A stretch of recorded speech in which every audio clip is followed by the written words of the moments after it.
Hey guys, what's going on? Finn on Fire here. I wanted to make a quick video today, and I'll try to keep it as quick as possible. I know that I get long-winded sometimes, but I wanted to talk about box base strategy. It seems like it's a base that we struggle with a little bit, and I want to start making videos, getting a little bit more in depth on how to plan for certain bases and just how to, what things you look at when you're strategizing for any base, really. But we run into the box bases. They're still a very prevalent um, war base that people are going to use all the time. You're going to continue to see it until sort of the next best base comes along. But we see these all the time. So the first thing you want to look at always is the Infernos. You can see that they are both multi-target, and I think single target is very bad to use on these bases. When I see people with single target, I instantly go with Go Wee Wee, and I usually have no problem because the single target Infernos just can't keep up. So double multi Infernos, and with multi Infernos, the biggest thing is you want to make sure your wizards are protected. You want to try to keep them a little bit further behind your golems. You don't want to use a rage spell too early, because when you use a rage spell too early, your wizards can kind of speed up too quickly and get too close to the front of the attack. Um, I've seen a lot of players have started to use like five giants in their attack because with the Infernos, which I believe can target up to five units at once. Let me double check that. Um, yeah, number of targets five. So when you have three golems and maybe five giants, that gives them a total of eight targets. So if those are all up at the front of the attack, then you only have a couple other targets or strands for those infernos that may target your wizard. So one thing I see people run into all the time is they get their wizards killed because the um, multi-target inferno towers just pick them off too easily. So and that's a good time to time your free spells as well. So as soon as you see your wizards get too close to the front of the attack, that's when you really want to use your free spell. I see people that the golems and the main attack is still kind of far away, but because the infernos are still targeting the golems, people will drop their free spells. So I mean, let the infernos, especially multi-target, let them target your heroes and your golems. They don't really do that much damage. It's very slow, but if once it gets on your wizards and troops like that, they're gonna die very quickly. So that's what you really want to use your free spell to protect you from is your wizards, or not protect you from, but protecting for your wizards. So as far as this base goes, um, the hardest part is figuring out how to funnel this base. And I think that's where people they just kind of start throwing troops at this base, and they don't really have a great plan of how they want to funnel it. So of course there's a lot of different variations, and your attack's going to change up a little bit for each variation of this base, but for the most part it's going to kind of be the same. First of all, you want to figure out where you want your funnel to be. um, so let me show you a couple of things. So this base does not have boxes in the corners. This base has boxes on the sides. So as you can see, some other bases, they do no box on the sides and boxes on the corners, which is going to make it a little bit different of where you're going to launch from. So I'm going to kind of go over both of these styles here and how you should funnel these bases. So three or four golems is best, I think. You can do the six golem strategy, but I find that the timing is a little bit more difficult with that. Um, but it's a very viable strategy. So, however many golems you decide to use, or whatever strategy you decide to use, the biggest thing about attacking this base is the timing and the funneling. The whatever troop setup you decide to use isn't going to make that huge of a difference.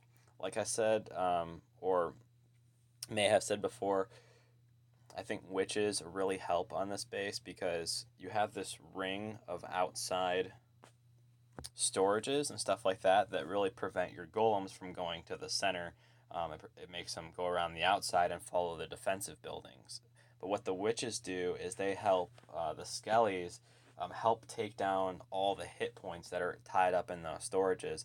Because you see what happens on a lot of these types of bases is, you get your main attack in here, and what does your queen do? Your queen sits there and hits this storage for 10 minutes and hits this storage for 10 minutes, and it just takes forever. Not to mention the clan castle, which has a ton of hit points. So um, that's when you really need to make sure that you're getting the brunt of your attack where it needs to be, and your queen isn't going to get trapped just sitting there, taking out storages. So if you're doing boxes on the side, which I think if you're going against boxes on the side like this, um, I think these bases are easier to attack because your funnel is pretty much already made for you, like right in the corner there. So basically, what you want to do is you want to bring 3 jump spells. You want to jump here and here, and you're basically going to take. And before you throw your jumps down, you can probably take your golem, let it hit on the wall for maybe 10 seconds while your wizards kind of pick off a couple of these buildings, and then do that on both sides at the same time. Then drop your jump spells, and then your golems, and you have one golem here with a few wizards. What you want is them for hopefully to take out at least these few defenses right here.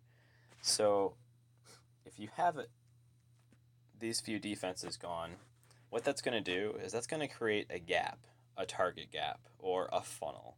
And we talk about funneling all the time. So when you bring the rest of your attack in here, and if you're not comfortable trying to get your wall breakers to this wall here, which might be a little bit tricky with that wizard tower, you can use 4 jump spells.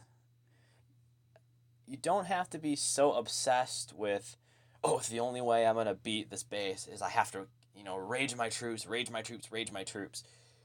Patient, calculated attacks always are more successful than I just need to rage everything and, go crazy, launch all my troops, rage everything, rage everything.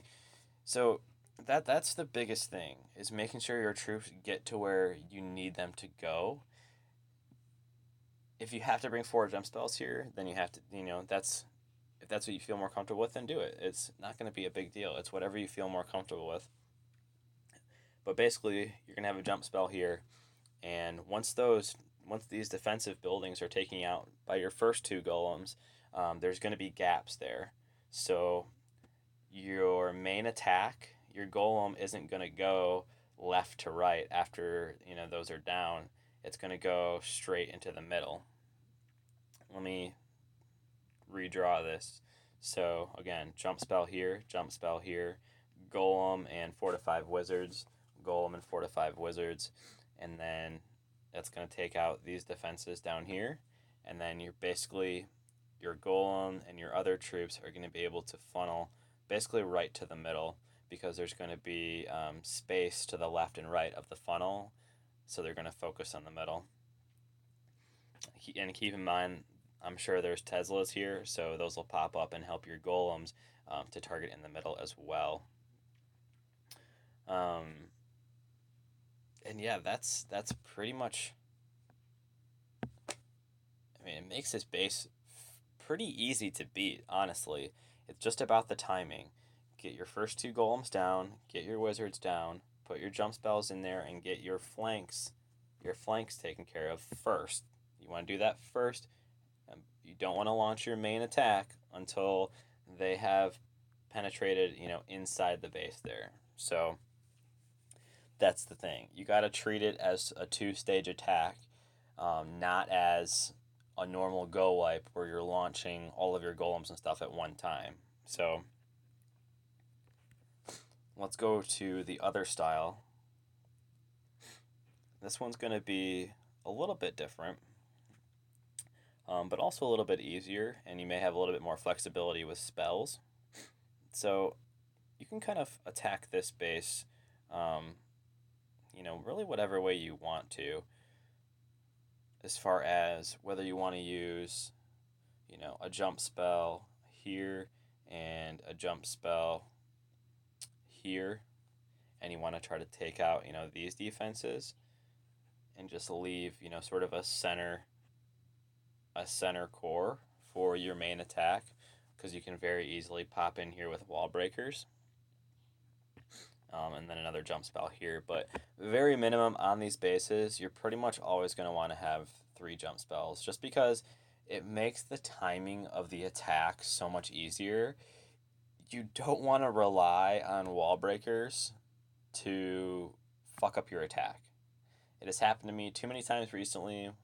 Shitty wall breaker AI, or wall breakers get destroyed, and then you leave a golem stranded on the outside, and it ruins your whole attack.